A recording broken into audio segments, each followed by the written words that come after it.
Hello, everyone, and welcome back to Sunrise Tarot. My name is Leah, and today I'm doing a reading for the sign of Virgo for the mid-November time period. I will let you decide what that means to you. Also, please remember that this is a general reading. There will be some parts that do not resonate. Only take what resonates and leave the rest. I've already meditated on the cards. I have already shuffled the cards, and this is a spread that I have for you today, dear Virgo. In the past position, we have the Three of Wands, clarified by the Queen of Swords. In the obstacle position, we have the Four of Swords, clarified by the Ten of Swords. In the in the present position, we have the Eight of Pentacles, clarified by the Eight of Swords. And in the future position, we have the Fool, clarified by the Two of Wands. The Three of Wands is a very positive card to have. Usually the cards that have a yellowish warm background are very positive. They bring happiness, they bring warmth, they bring luck, they bring meaning as well. But the Three of Wands, of course, is a card that's shows a person standing on high ground and overlooking the harbor that has ships coming in. Definitely the Three of Wands stands for really feeling secure and looking out into kind of onto the world and seeing different opportunities and sort of pursuing them and being of course, successful as well. But the Three of Wands is also about planning ahead and seeing the big picture, expanding horizons, expanding conventional sort of ways. People sometimes believe, well, you go to school, you get this job, and this particular job, and that's get a family, and that's basically it.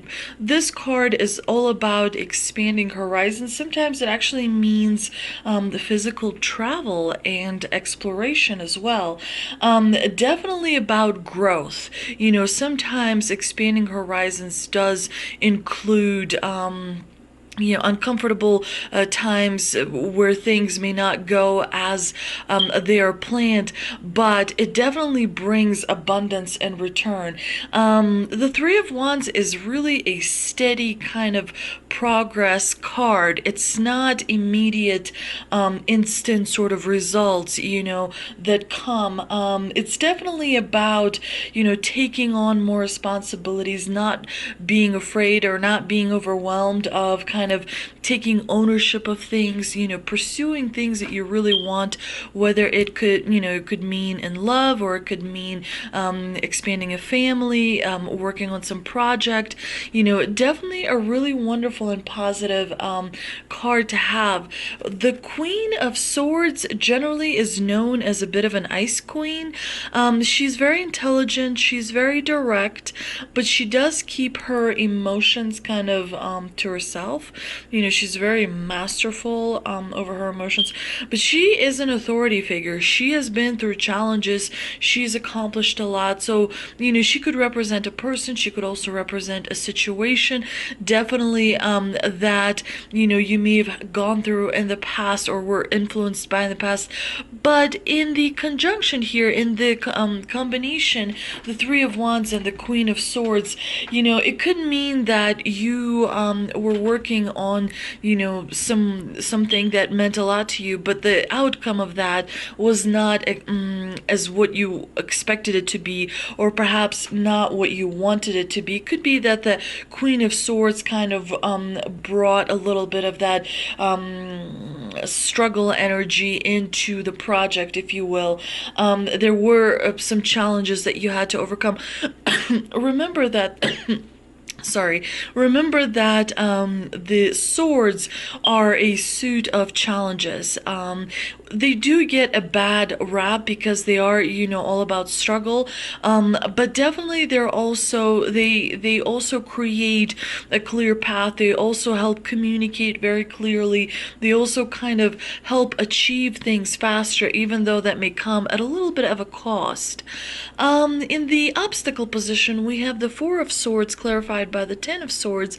The Four of Swords is all about rest, and maybe taking a break from routine, sort of, spending a few days or a few weeks kind of recuperating. The Four of Swords, of course, comes after the Three of Swords, which is a card of betrayal and hurt and grief and loss.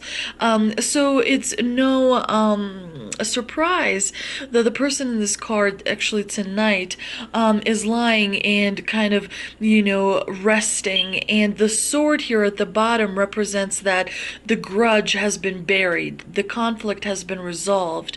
Unfortunately, in the obstacle position, the Four of Swords represents a feeling of being a little bit lonely, feeling a little bit bitter, maybe a little bit resentful about something, holding a little bit of a grudge against something, or perhaps against the situation, how things turned out, and maybe what you expected did not go your way, and it felt like you still have things kind of hanging over you in a way. The Ten of Swords is definitely a card of dead energy, but it signifies that the pain is over. However, in the obstacle position, the Ten of Swords suggests that you're kind of refusing to, or maybe finding it difficult to move past a certain, hurt that has happened, certain conflict, certain argument of words. I mean, the Ten of Swords sometimes is referred to as a card that's like a death by 1,000 cuts. Anytime you see swords, like Ten of Swords or like the Eight of Swords, does suggest that there may be a little bit of gossip. There may be a little bit of people sort of poking you and kind of saying things about you, or kind of creating obstacles for you and not kind of moving forward, which creates anxiety and creates, it makes you kind of be stuck in your head. You start to overanalyze things. You start to be ultra focused on, certain words or certain actions, and not really kind of realizing that it's really draining your energy, that it's really, not doing you any favors, because it's kind of keeping you off balance. It could be that, you are feeling a little bit afraid of perhaps things not working out as they have done in the past. Perhaps you are kind of hoping for the best outcome, but only a kind of an okay outcome is possible. Unfortunately, definitely, perfection sometimes can be a bit of an enemy and creates a bit of anxiety. So it is very important to meditate, because meditation quiets the mind. It definitely gets rid of all this, white noise about people's opinions and people's words and things like that. It kind of centers you. It focuses, on you and on your internal kind of way of being, because what you have on the inside is what you see on the outside. Those two things are very much related, like the duality of life. Definitely, it's a bit of an going to be maybe a week or so that you may find a little bit tired. You may find during the mid-November time period, maybe a few, like 4 or 5 days, where you'll feel a little bit drained and unwilling to kind of go forth and conquer the day, as you are kind of bogged down by this low vibration kind of energy. It's important to remember to burn a little bit of sage. It's important to drink plenty of water, to also, maybe write an affirmation on a piece of paper, put it in your pocket, and sort of look at it throughout the day and repeat it, because it kind of reminds you and helps you stay, in that positive kind of area, and positive, high vibration area. The present position, we've got the Eight of Pentacles clarified by the Eight of Swords. The number 8, of course, is all about balance. So the divine here is telling you that, you may not be feeling balanced. Maybe you are working too much, or maybe you're taking care of your family too much. Definitely make sure that, there's also enough time for yourself. In the morning, you want to sort of check in with yourself. In the evening, you want to check in with yourself just to kind of assess how the day went and overall, were you happy throughout the day? Were you happy more often than not? Definitely that is very important. The Eight of Pentacles is a very methodical card. It's about dedication. It's about commitment. It's about working on something. It could be a relationship that you're working on. It could be a project that you're working on. It could be that, you're trying to move and you're working on relocation. It could be that you're working on a friendship, perhaps repairing or building a friendship. Definitely the Eight of Swords creates confusion. It creates lack of clarity, and it kind of sort of slows down the progress a little bit. But the Eight of Swords here also kind of reminds you that, you want to change something. There's something that perhaps is not making you, very happy, and something that requires adjustment. So the divine is kind of drawing your attention towards that. Remember that Pentacles stand for of course, they're, it's earth element, and earth is all about stability and feeling solid. Again, it's that kind of realization that it's important to feel stability on the inside. It's important to feel like you have faith in your skills. You have faith in your ability to overcome. You have faith in your ability to make decisions and move forward, and make sure that you kind of stay away from this self-doubt that can be sometimes, shown in the Eight of Swords card. The Eight of Swords is kind of like not feeling to your own, not listening, to your own gut, and being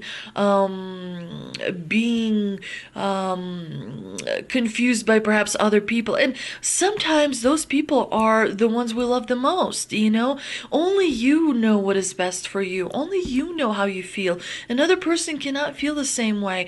Remember that the divine honors you, so you need to honor yourself and your dreams and your goals and your thoughts and your emotions. So make sure that you're not, derailed by people that want the best for you, or, sometimes people that want the best for you kind of don't actually help, and make you feel even more confused. So make sure that you are kind of moving towards a peaceful kind of healing energy, and moving past the self-doubt that may be represented by the Eight of Swords. The sword, there's quite a few swords in this spread. So definitely the month of November is going to have a little bit of that analytical energy where you're in your head a little bit. I don't see any cups here, so that is definitely where the emotions, perhaps, it's very important to make sure that all four suits are represented, because then there's that balance. But make sure that you're not working too much, or you're not focused on kind of investing in one relationship too much. But again, there are a few swords in this reading which, can represent kind of mental anguish, mental conflict. Sometimes we have a conflict in our own minds where we can't choose a direction. Do I go this way? Do I go that way? What is the best, outcome? Sometimes you have to just let things play out and step out of your own way.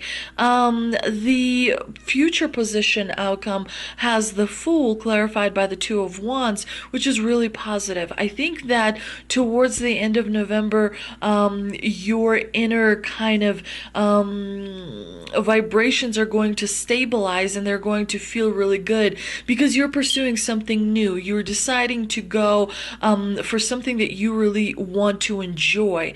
The Fool does mean wonderful things are coming your way, but it's also a bit of a warning, because the Fool can be a bit of a wild card, and he can be a little bit rebellious, and he can be a little bit of not very disciplined. So make sure that you're aware of that. When you do start a new beginning, there should be a plan and a strategy, and on, some sort of accountability that is in place that will keep you moving, towards that goal. And of course, the Two of Wands is a wonderful card to have. This person is really like literally holding, the world in their hands. So any opportunity, anything is possible. It's up to you to decide what's important to you, what you want to pursue, what you want to achieve. It is, the divine is basically handing you an opportunity. But you do have to be assertive about it, because there are many people that may be kind of, competing for sort of the same opportunities. So make sure that, you do really have a plan in place, and that you also kind of calculate for the possibility of taking a risk, because any new beginning, successful outcome of a new beginning depends on three things. It depends on having, dedication, which we know that you're capable of and that you have that. Also, following through, working hard at it, but also a risk-taking element as well. All success has a bit of a risk involved in it. And so it's up to you, because like I mentioned before, only you know what is best for you. So it is up to you to know what risk you are willing to take, what risk you're not willing to take, but usually the Fool shows up in a spread. I mean, it's a major arcana card, so it's really significant. It's very, very significant. Make sure that you're aware that we're right now in the Scorpio season, and of course Scorpio season is all about power. It's all about using power, gaining power, losing power, for some, of course, and Scorpio season is also about transformation, and sometimes transformations involve new beginnings. This is really a very fertile time to pursue a new beginning, and everything is sort of going for you. Do remember that you want to focus and acknowledge positive thoughts versus negative thoughts. Every little bit counts. So when you focus on meditating, when you focus on acknowledging positive thoughts and sort of focusing on them, it helps you move in the right direction. It helps you connect with opportunities that otherwise you may not connect with. Now, I also pulled 3 energy oracle cards, and they are Healer of the Ages, Door to Romance, and Rest and Rejuvenation. Definitely. The rest and rejuvenation is all about connecting the 3 most important elements, your mind, your body, and your soul, in order for you to be at your optimum level, in order for you to receive, things and be appreciative of that as well. Definitely there's romance in the air. Scorpio is one of the most sexual signs in the zodiac, so definitely the romance is in the air. There, look around. There may be some potential, romantic connections that you are able to make. Although I have to say that based on the spread, I really don't, it's not very promising to me, because the 8 of Pentacles is, a bit of a single person. The 8 of Swords, this combination is not romantic. This is definitely a combination of career and work and school. This is not the best kind of combination for romance. The Fool and the Two of Wands are also the same. However, the Divine does suggest that, there may be, for some of you, an opportunity to make a wonderful connection with another person.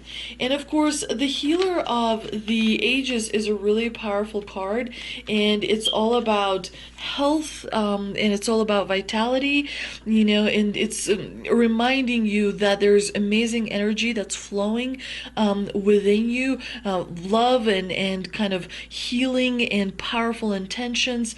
You may open yourself up to new vibrations, new sensations, and transform yourself into the person that, you would like to be. Again, this is a very fertile time for manifestations.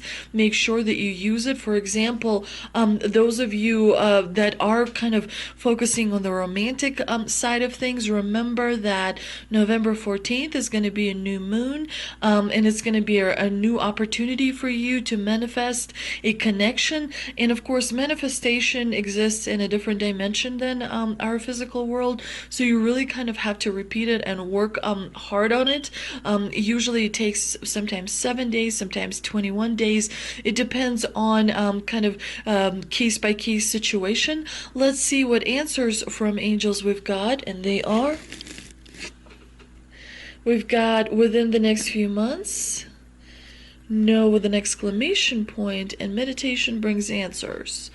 Don't be discouraged by the no. It's a little bit of a block.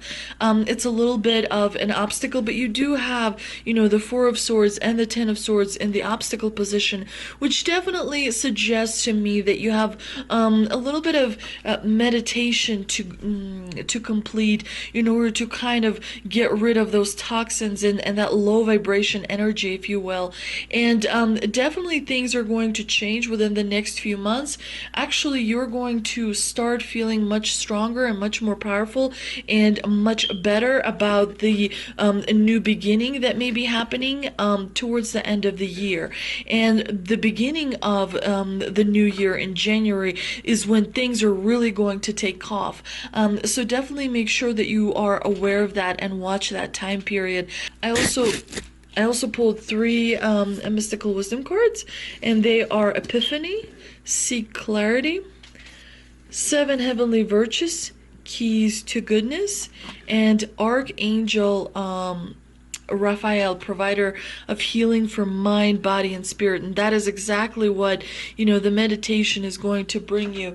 The connection between the mind, the body, and the soul is incredibly important, as it kind of puts you in balance. It gives you an ability to stand strong and, have the courage and the tenacity and the gumption and the bravery to see things through. When your mind and your body and your spirit are out of sync, you find yourself maybe dealing with confrontational people. You may find yourself, feeling a little bit resentful, not happy, and it's really important to kind of make sure those 3 things are aligned.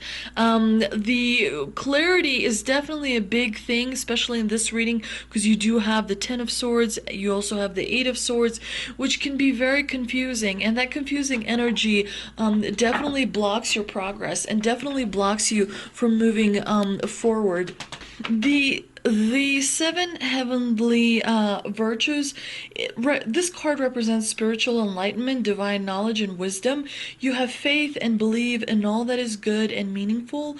Remember that you have deep intuitive understanding of the world that is around you, and remember to connect with the divine spirit. It's very important to remember that you need to reach out and ask, your angels and ancestors for guidance and support, because when you feel lost and you feel kind of a little bit in that low vibration energy, the stars and the divine spirit is telling you that you need to connect with them in order to kind of acquire that wisdom and that spirituality that is so important in moving forward. I hope you enjoyed this reading, Virgo. If you did, please like, share, and subscribe. Thank you so much for visiting my channel. I will see you next time.